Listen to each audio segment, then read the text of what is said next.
on the member for Bruce Grey Owen Sound, who will also speak to the measures contained in this bill. Thank you, Madam Speaker. Thank you. The member for Bruce Grey Owen Sound to continue. Thank you, Madam Speaker. Good morning, colleagues. Today, I rise to speak in support of the second reading of the Progress on the Plan to Build Act Budget Measures 2022. In following up to the Minister of Finance introducing the 2022 Ontario Economic Outlook and Fiscal Review yesterday, and Minister Bethlen Falvey initiating second reading of the bill this morning. These documents, our progress report and the bill, include new targeted measures that advance our plan on many fronts.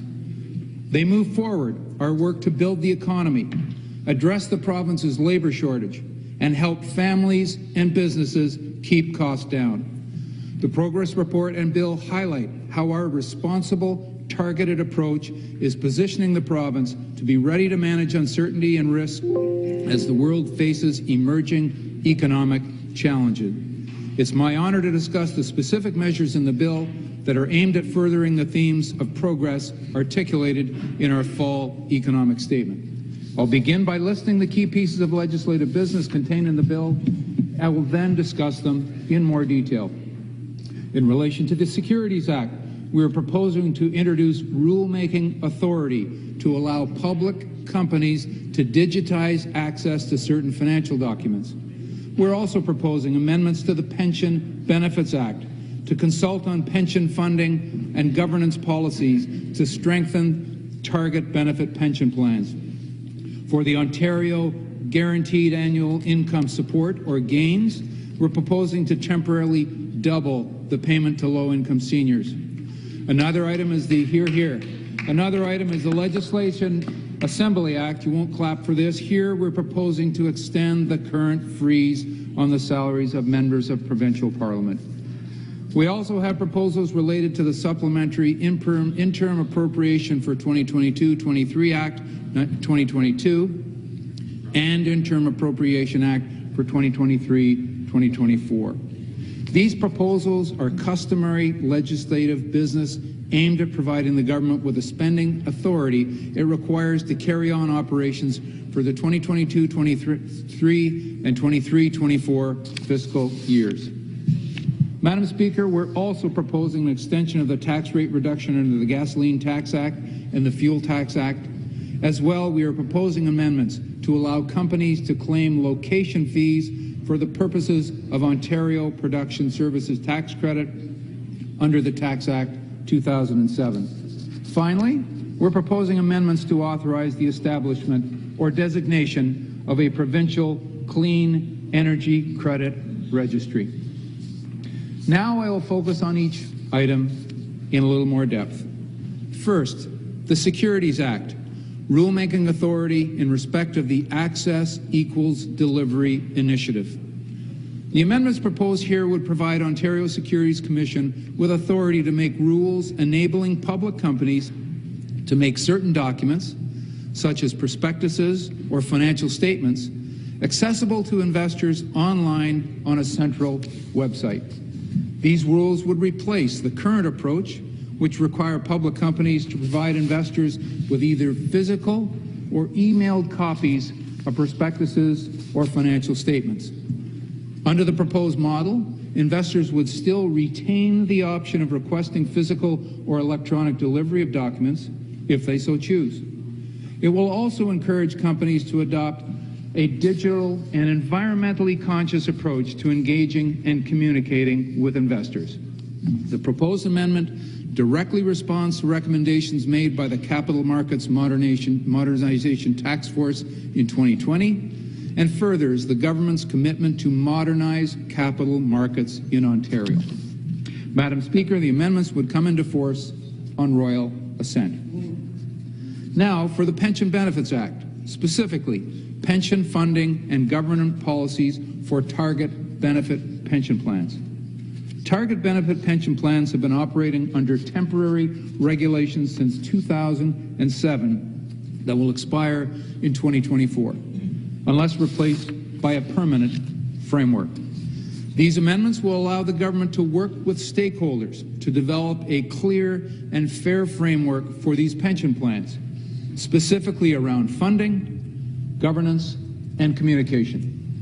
This supports the government's 2022 budget commitment and will provide employers, plan administrators, and members with certainty, stability, and confidence in their pension plans. Implementation of a permanent framework will also pave the way for more employers to offer workplace pension plans, increasing the opportunities for workers to save for their retirement. As I mentioned earlier, we're also temporarily doubling the Ontario Guaranteed Annual Income System or GAINS payment. These proposed amendments would temporarily double the payment for all recipients for 12 months starting in January 2023. This act provides a monthly payment to eligible low-income seniors. Currently, the maximum payment per eligible senior is $83 per month. Under the proposed amendments, the maximum payment would be doubled to $166 per month, meaning many seniors will now be receiving almost $1,000 extra in supports in 2023. This measure, if approved, would help about 200,000 of Ontario's lowest income seniors manage their costs. And we've also committed to introducing measures to expand the eligibility of GAINS in the future to ensure more seniors who need financial help get it. As with most of the measures contained in this bill, these amendments would come into force on royal assent. Next, I turn to the Electricity Act and the Clean Energy Credit Registry. Here, the proposed amendments would authorize the establishment or designation of a provincial Clean Energy Credit Registry by early 2023 to support investment in the province and in alignment with Ontario's low-carbon hydrogen strategy. The government is seeking approval for legislative amendments that will allow the designation or establishment of a Clean Energy Credit Registry. The registry would track the transfer and retirement of clean energy credits from clean electricity generated and consumed in Ontario. Launching a voluntary Clean Energy Credit Registry would boost Ontario's competitiveness, attract jobs and investment in the province, and provide businesses with the information they need to pursue their environmentally and sustainability goals. Now I come to the Legislative Assembly Act, where we are extending the current freeze on MPP salaries. The Legislative Assembly Act limits Ontario MPP salaries at $116,550. That is the salary in effect since 2009. The Act currently states that the MPP salary freeze ceases to have effect as of April 1st of the second fiscal year immediately after the provincial budget returns to surplus.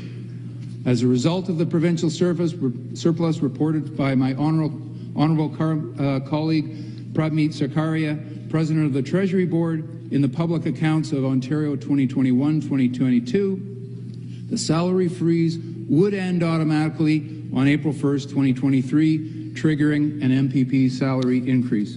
However, we are proposing in the bill to extend the freeze indefinitely until a further amendment is made to the Legislative Assembly Act, so MPP salaries will not be increasing at this time. I now turn to pieces of legislation that relate to government spending. First, the Supplementary Income Appropriation for 2022-2023 Act 2022 is required to provide the government with spending authority to carry on operations. Order, please. A new Supplementary Interim Appropriation Act is normally introduced in years in which the amounts in the Interim Appropriation Act for the year were insufficient to recover expected expenditures. A new Supplementary Interim Appropriation Act would provide supplementary interim spending authority for anticipated government expenses pending the vote of supply.